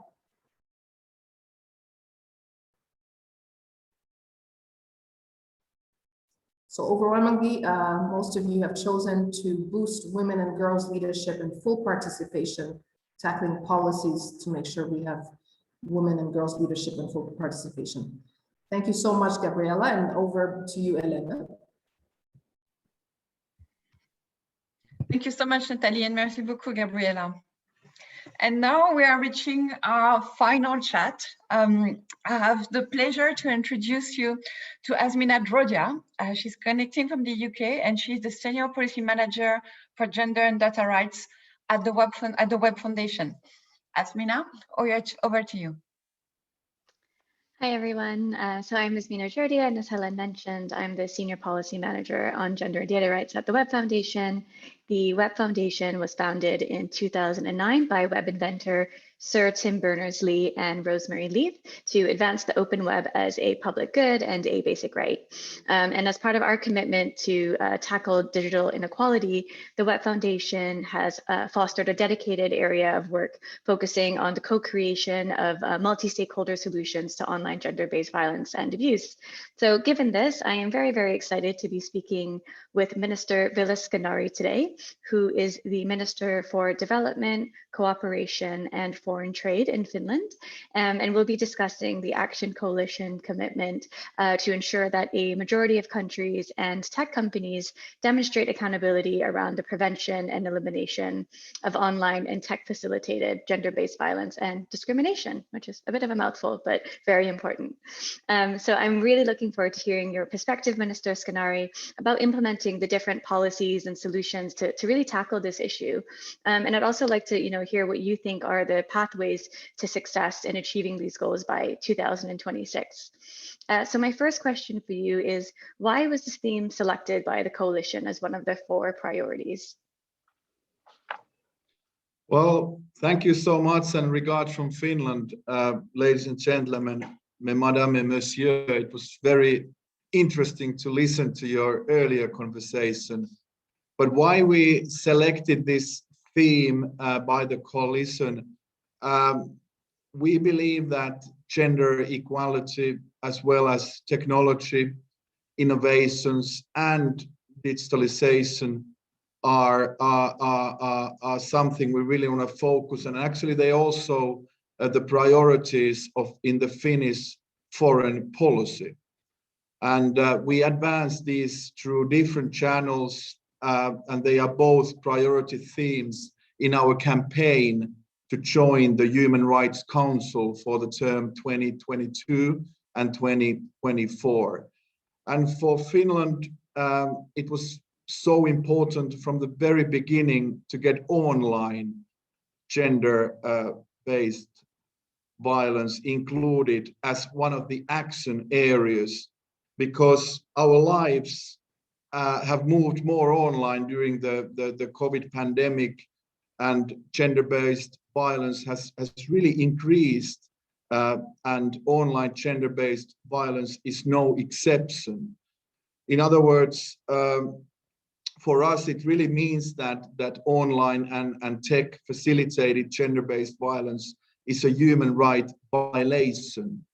And the online violence is just as unacceptable than offline violence. It is a consequence of gender inequality. And it has severe impact on individuals, families, communities, and societies. But also we see that in a bigger scope, that online gender-based violence is also a threat to democracy. Participation happens increasingly online, and the threat of online violence discourages women and girls from entering into politics or public life. And online gender-based violence and harassment can also make women leave politics. I can give you an example of this problem. I would like to mention what happened and is happening in my own country, Finland. A recently published report of the NATO Strategic Communications Center of Excellence showed that our government is overwhelmingly and continuously targeted by misogynistic online harassment. The 5 most targeted ministers, all women, have faced continuous attacks questioning their decision-making skills and leadership abilities.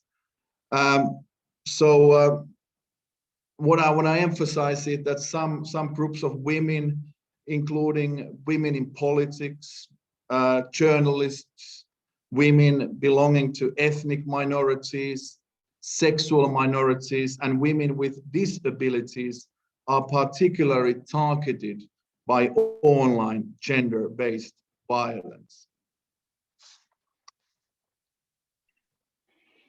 Thank you so much for that, and thank you for sharing that very specific example from Finland. And unfortunately, I think we all know that Finland is not an exception in this experience, and that unfortunately so many women in public life, but also those who may be less visible online, are also at risk of facing misogynistic violence and abuse.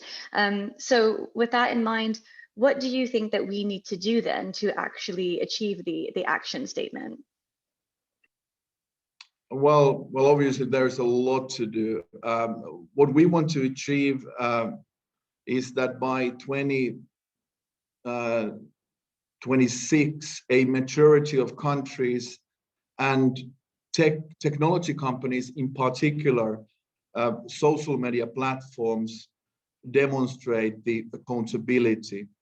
And we want to see that they implement policies and solutions against online and tech-facilitated gender-based violence and discrimination. Social media platforms are really the key players on this. Private sector and media more in general are also responsible for preventing and addressing online gender-based violence. And furthermore, I see that policies and solutions should take into account different aspects of online gender-based violence. And first and foremost, how can we prevent it? How they can prevent it? How to effectively address the cases, support victims and survivors, and how to hold accountable the perpetrators. I also want to underline the emphasis on the word implementing, the implementation. As long as policies and solutions are in place, but not implemented, we are not addressing the problem. Yeah, I agree very much so. And I think implementation is key. We can have all great policies and laws in the world, but if they're not implemented, then we're not going to see the action that we need to see to achieve change. And I wanted to pick up on something that you had mentioned earlier, which is about the sort of rise that we've seen in the last year globally about, you know, people using the web for work or for education or socializing. But we know that with that, and specifically for women, comes an increased risk of experiencing online gender-based violence or abuse. You know, we often talk about at the Web Foundation, and I'm sure other organizations as well, about the online gender-based violence as the shadow pandemic. So I'm curious to know, did the COVID-19 pandemic influence leadership discussions around the priorities? Well, obviously it did, and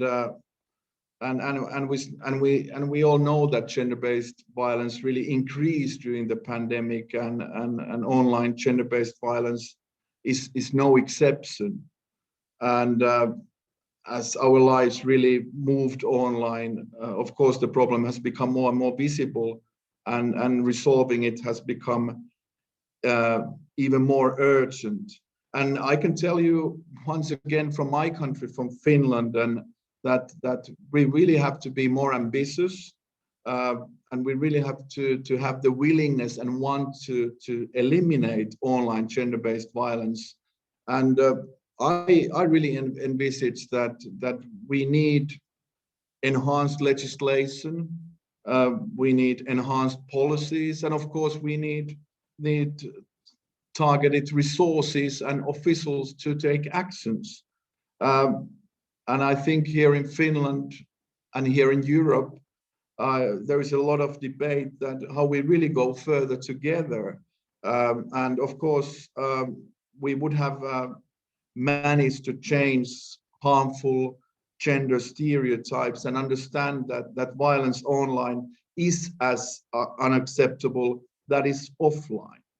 But once again, I think that social media platforms, as I mentioned, they are really the key, and social media platforms would be really implementing policies and solutions that effectively prevent online gender-based violence, as well as address the cases of that. So I think these are the topics we talk, and these are the toolbox solutions, if you like, what we have raised in Finland.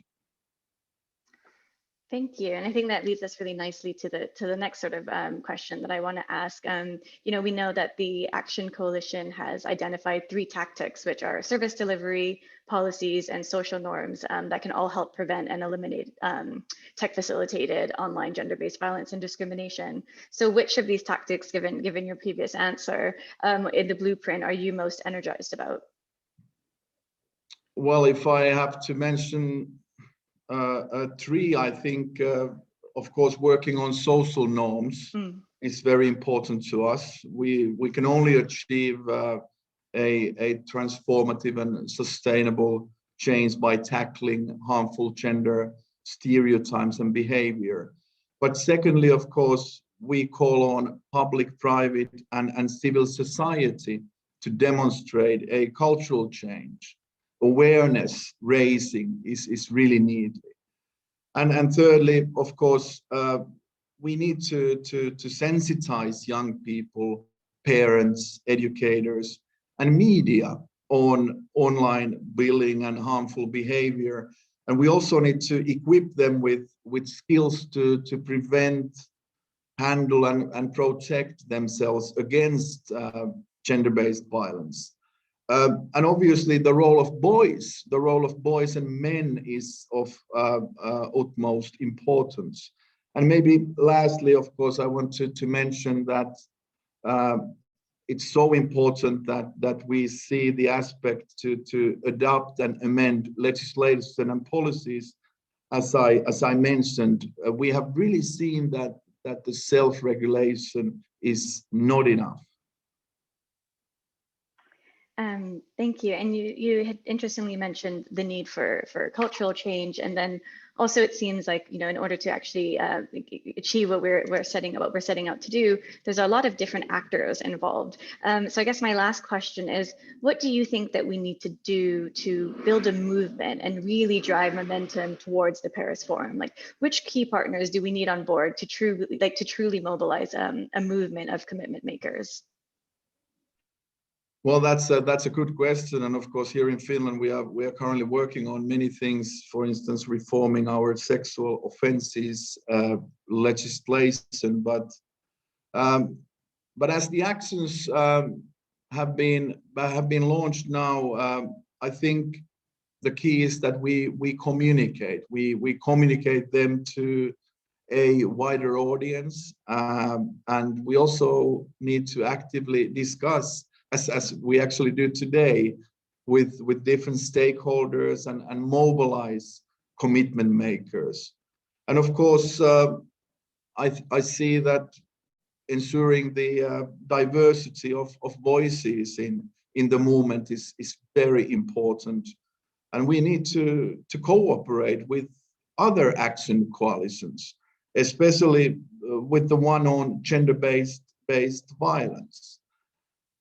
But of course, just to kind of sum up, I think that if we really want to champion on this, I think that we really have to have a tactic that we design tools to better prevent, detect, and respond and monitor.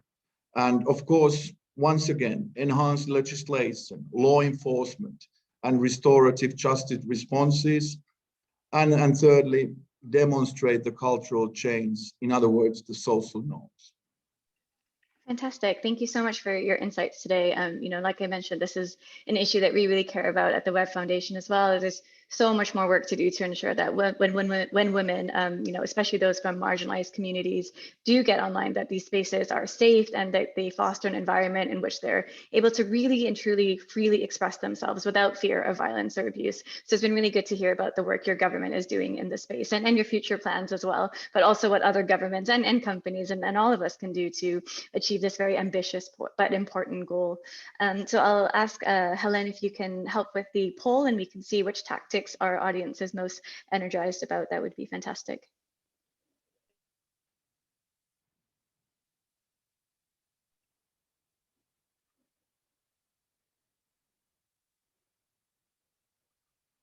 Hello, this is Helen. I'm asking the technical team, please, to send the last poll. Thank you. There you go. Great. So the poll should be on your screen, which is about which tactic you would like to champion. So is it to design tools to prevent, detect, respond, and monitor?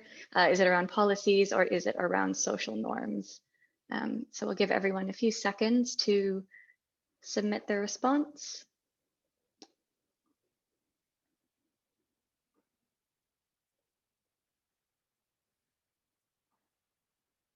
I think we know that the minister is you've probably put social norms, since that's what you talked about.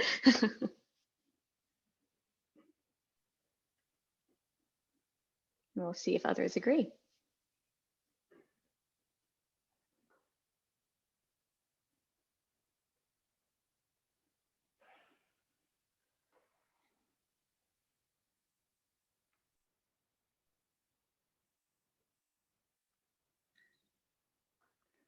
Great. Looks pretty evenly split. So yes, demonstrating cultural change and social norms came on top. And then a close second was enhancing legislation, law enforcement, and restorative justice responses. That's actually what I put. And then, not too far behind, we have design tools to better prevent, detect, respond, and monitor. But I think we can all agree that we need a combination of these three to truly achieve the goals and the pathways that we've set out for ourselves. So thank you again to Minister Skinnari and to Helen for allowing us to have this conversation. Well, thank you so much. Have a good day. Thank you so much. Thank you, Minister. Thank you, Azmina. This was really insightful. I'm going to kindly ask the technical team to put the drawing that was made today to reflect our conversation on the screen.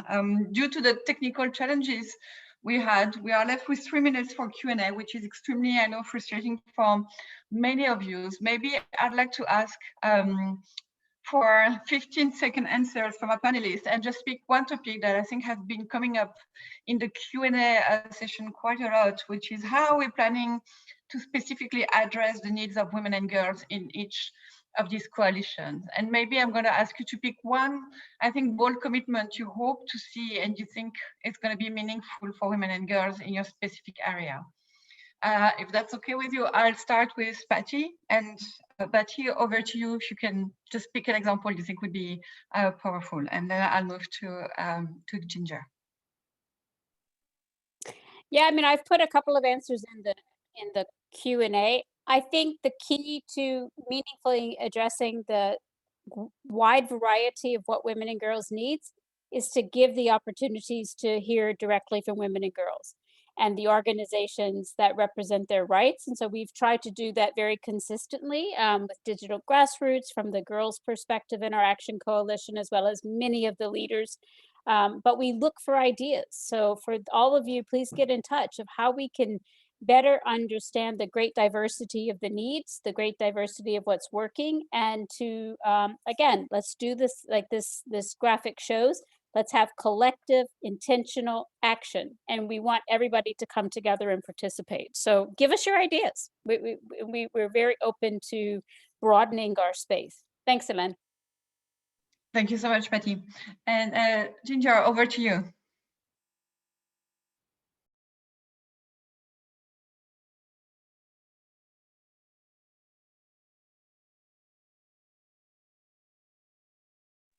I'm trying to see if I can still see Ginger. In the meantime, Gabriela, you're here. Can you provide an answer for your category?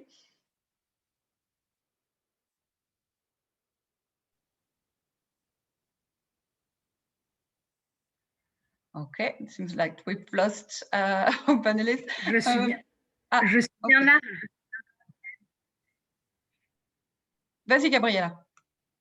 Je suis bien là. Nous allons donc il y a deux façons de renseigner, de manifester son intérêt et porter des engagements. Donc une à travers un site web qui recense les intérêts à porter des engagements, et vous avez également une plateforme qui permet une conversation, qui donne accès à une conversation publique avec des échanges entre les uns et les autres. Donc poser des questions, ça nous permettra également d'affiner davantage notre plan d'action qui se peaufine. Merci beaucoup, Gabriela. Minister Skinnari, if you're still here, would you like to also come in and say a few words on how we can really help adolescent girls and young women? Yes, I think that this is just a fantastic opportunity to unlock capital and to really bring those resources to bear across technology, government, and civil society and philanthropy. So this is an opportunity to articulate, we've articulated concrete steps around what we can take to advance. And now it's time to mobilize those resources. And in doing so, and then steer those resources to women that are making this change in the field, women that are inventing digital solutions that put women and girls at the center, those feminist technologists that are actually specifically designing technology that enhance lives of women and girls. And so I'm so inspired by this opportunity and for all the great speakers and the energy that is palpable even across the screen. Thank you so much. Thank you so much, Ginger. Trying now to connect and see if Minister Skinnari is still with us.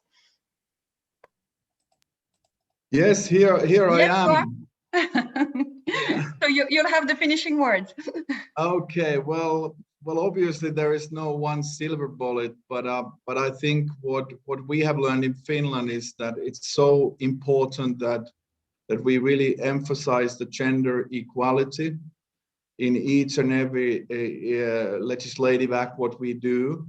But also here in Finland, I think the key is that women and girls, they have equal opportunity to access education and working life, and really see that also benefits for the economy. In other words, it gives sustainable growth for the country.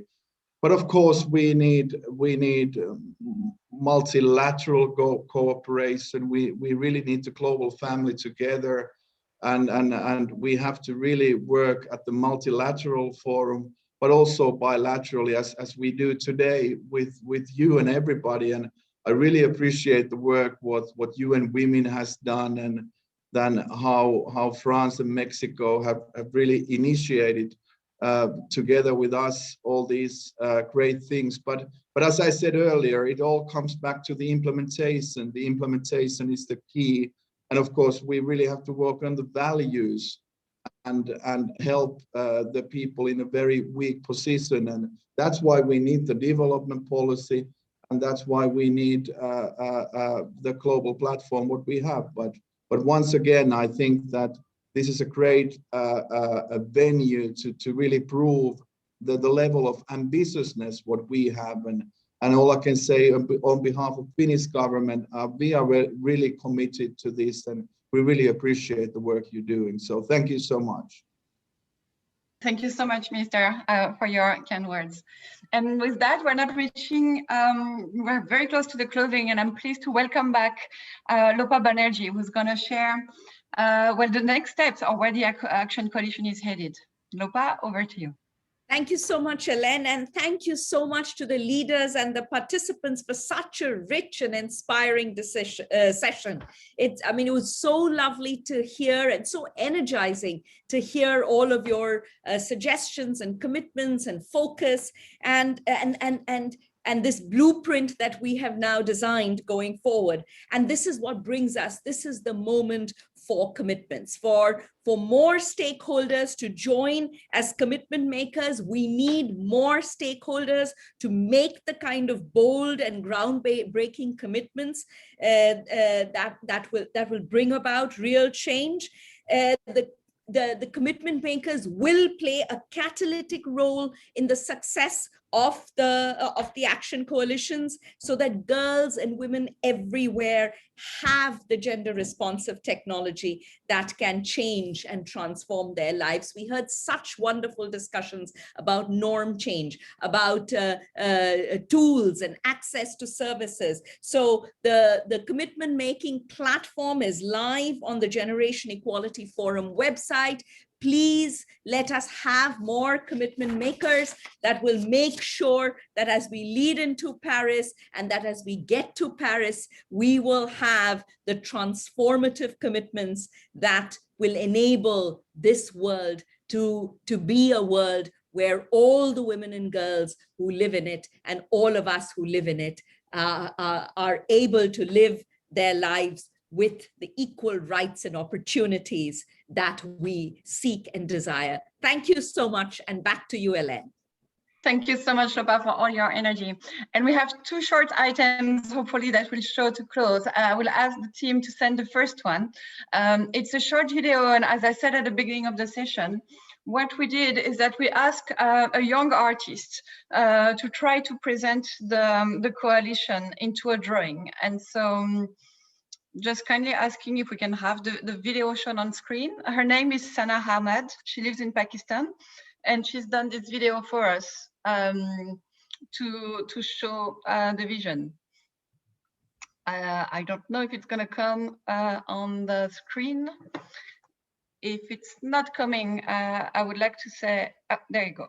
It's coming now. So you can see that she's trying to capture the blueprint in the design, tried to show our ambition to leverage technology innovation to create a more equal world for all women and girls in their diversity. And so I think it perfectly reflects the hopes and aspiration we discussed today. And you can see how she has beautifully translated our 4 actions into 4 icons that represent the challenges that we need to address for access, feminist technology ecosystem, and how to build safe digital spaces. So I'd really like to thank Sana for this beautiful gift to the leadership team, and then ask the technical team to send the second video, which is basically our team. Everyone, we couldn't all be here today, and because of COVID, most of us have never met. We've done all this work remotely. So today we wanted to bring the team together and show the true spirit of this coalition, which is to bring people across countries, sectors, organizations, to try to make gender equality a reality for all generations. So thank you for all these people that has been with us for the past year. They have all been doing extremely important work in extremely challenging situation that we all face with the COVID-19 pandemic. So we hope this program has inspired you, and we really encourage you to join us. Thank you everyone for watching. Thank you to all our presenters and panelists. And we are closing this segment with a special videos that has been done by our partners, our friends, activists, supporters. We have kindly asked them to share their vision on how they imagine a more equal digital world. And this is their words to finish the segment. So again, thank you so much for everyone connecting today, and hope to see you all very, very soon. Imagine a world where women have louder voices with technology. To achieve this, we need to use technology and innovation as powerful tools to solve gender inequality problems. Para mí, un mundo con igualdad de acceso y competencias digitales es un mundo en el que entendemos que estamos en medio de la cuarta revolución industrial, en la que la transformación digital no es una elección, y que por tanto los derechos digitales son derechos humanos. I imagine a future where innovation and technology helps us address specific problems that women face all around the world. To achieve this, we need to understand the needs and make a strong connection with what women need and what technology can offer. A world with equal digital access and competence looks like a world in which everyone can access digital technologies, develop comparable skills in STEM, and participate in decision-making roles in the ICT field. I imagine a world where women are shaping our future with innovation and technology. I imagine a world where women are visible in innovation ecosystem. That world looks like a world that's unbiased against women. That world includes women from the beginning as the creators, curators, and decision makers in the technology and products that we use, not only for their benefit, but for the benefit of all of society. Imagine a world in which every nonprofit had a data scientist so they could take control of algorithms themselves. By building them, increasing representation of those who are creating them, or even decreasing bias in ones that already exist. To me, a world with feminist technology is a world where tech is no longer shaped by the patriarchy, by capitalism and colonialism. I think feminist technologies are essential to achieving gender justice. And to make that happen, we need to commit to educating women and girls. We need to commit to providing equal access to the internet to women and queer people. And ultimately, we need to support the feminist movements who are already building feminist technologies everywhere. In a world without gender-based violence or tech-facilitated discrimination, everyone could be whoever they wanted. They could dress however they wanted, they could express themselves as they are without the fear of being harassed. I wouldn't have to waste my time blocking and reporting online abuses and use my mental resources to think how to get out of these threatening situations. I wouldn't have to fear that online violence could materialize in the offline. As a victim, I wouldn't have to convince others that my experiences of violence are true. Yes, there is a need to set standards on what constitutes online violence, harassment, and abuse against women and girls, and develop transparent and accessible reporting mechanisms and removal policies to be able to hold media and companies running social media and online platforms accountable for removing such content. En este espacio yo me imagino que cada uno aportaría con experiencias de vida diferentes, creencias distintas, opiniones diversas y también habilidades y competencias que se complementan uno a la otra y que no necesariamente todos piensan igual, sino que al revés, las distintas miradas construyen las mejores soluciones del futuro.